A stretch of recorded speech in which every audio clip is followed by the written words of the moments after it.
For the second video showing off dead cells' different levels, I wanted to do the toxic sewers. I've talked about them almost as much as the promenade of the condemned. The toxic sewers is one of my favorite levels. I like the dirty, grimy, toxic feel of the environment, as well as the pools of poisonous water that will poison you if you stand in them too long. The poison pools are the only traps you have to worry about.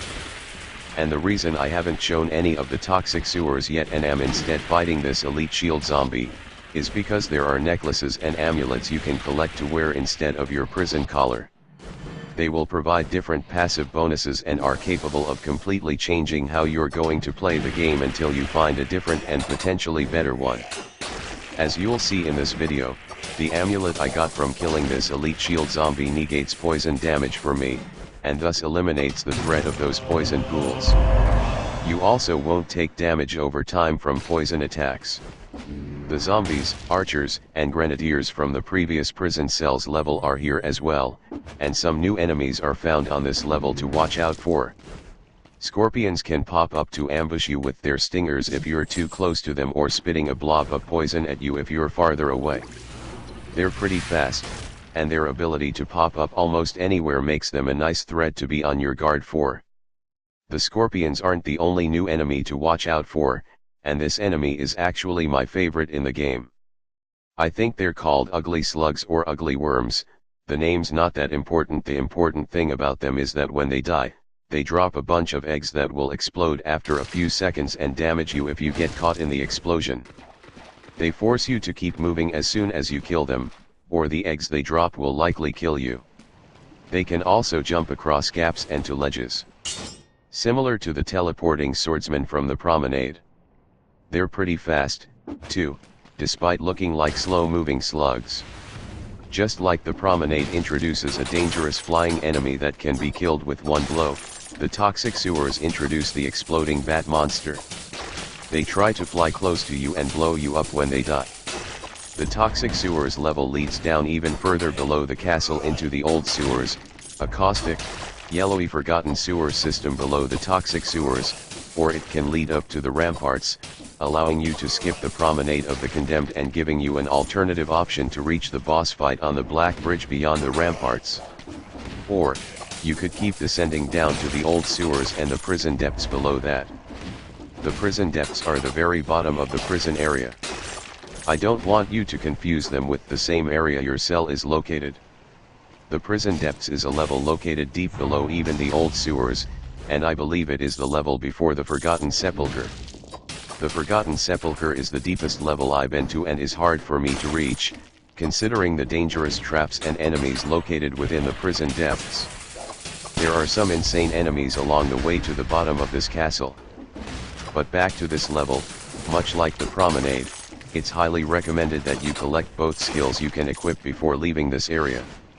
Whether you're going up to the ramparts, or down to the depths, you'll need the skills in the future levels. I think the promenade, the ramparts, and both sewer level can be completed without any skills. It will provide a challenge and test your reflexes, but I don't think it's impossible to complete these first 4 levels without skills. I definitely think you'll need skills before you get to the prison depths or the black bridge and the first boss fight, though. Maybe you're significantly more skilled than I am, and can do it, but I don't recommend trying it even if you are. There are just so many enemies, plus an increasing number of traps and enemy types to watch out for the further you get from your cell.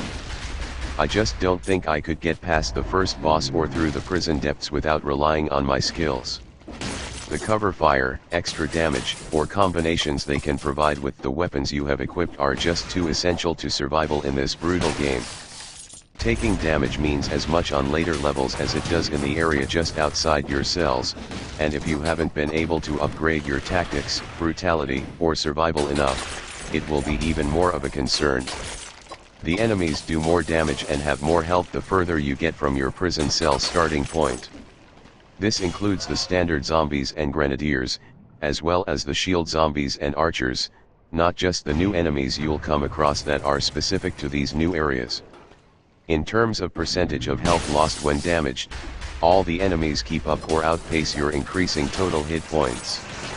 When you also factor in the increasing size of the levels in addition to the increasing number of enemies and enemy types, not taking any damage at all becomes more and more important the further you get through this game.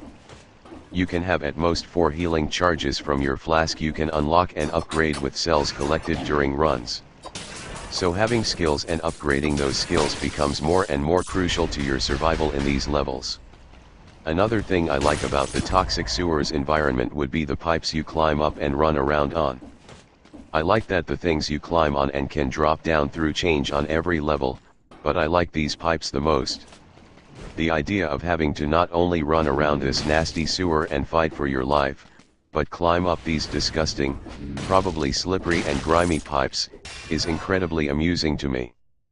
The poisoned puddles also provide a decent trap mechanism despite being in fixed locations. The damage over time they inflict more than makes up for their apparent easiness to avoid. I don't think you're able to reach the ossuary from the toxic sewers, so keep that in mind before choosing to head toward them. To get to the toxic sewers from the area outside of your cell, you have to have the vine rune which will allow you to interact with vines and grow them into ropes to reach new areas. Each new rune you unlock will open up more secret areas in each of the levels. Unless it's changed since I collected it, I believe the teleportation rune is found below this level in the old sewers. So this is a good location to explore if you're looking for the teleportation rune and the ossuary it unlocks. This is where I think I'm going to end this video. I'm nearing the end of the level again and want to show off the ramparts and the enemies that await you there on your way to the first boss fight. Like the promenade, this level doesn't add too much to what you find in the starting area, so it doesn't offer much to talk about. It just sets up several more locations and is one of the areas you'll be seeing the most in this game, so it's a good idea to get familiar with it. Anyway, I hope you enjoyed this video and I hope it was helpful in showing some more of what this game has to offer. Again, if you think this game looks interesting, consider getting it on Steam or whichever console you might own. If you have any questions or comments about the toxic sewers or the game in general, please leave them in the comments section below. And stay safe till next time. Error. Error. Error.